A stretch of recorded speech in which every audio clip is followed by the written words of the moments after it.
Hi, I'm Lori Grunin, and this is the Sony Alpha ILCE E7R, more informally referred to as the A7R. There's tons to like about this camera. It's got a 36 megapixel full-frame anti-aliasing filter-free sensor, which delivers sharp images that have a nicely broad dynamic range. JPEGs are quite usable up through ISO 1600, and if you shoot RAW, you can push it as high as ISO 6400. Really some of the best image quality I've seen in this class.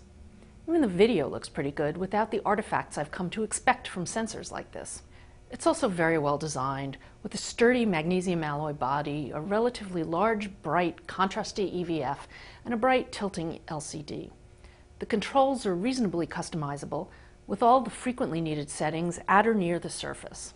I do wish some of the buttons were more pronounced, and I dislike the feel and location of the movie record button, but they're more than made up for by controls like the auto manual focus override toggle, placement of the SD card slot on the side rather than the battery compartment, USB charging, and an exposure compensation dial, plus a grip sufficiently large for shooting with heavy A-mount lenses, and other amenities. I've got few complaints about the feature set, too. While I wish it had a built-in flash, that's frequently excluded from full-frame models.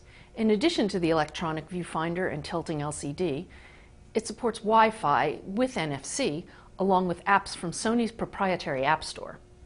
The remote shooting app is still pretty basic, though. So what's not to like? The performance. Because it uses Sony's rather sad contrast autofocus system, it's kind of sluggish and frequently has trouble obtaining a focus lock.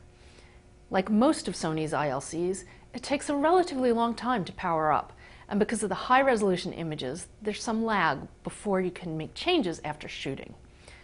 And the battery life is pretty poor for a camera in its price class. I really like the camera despite its poor performance, but it does make for some profanity-filled intervals. If you want terrific photo quality and a great shooting experience in a compact model, and you're willing to carry a spare battery and you don't mind the occasional sluggishness, the A7R makes the grade. I'm Lori Grunin from CNET, and this is the Sony Alpha ILCE E7R.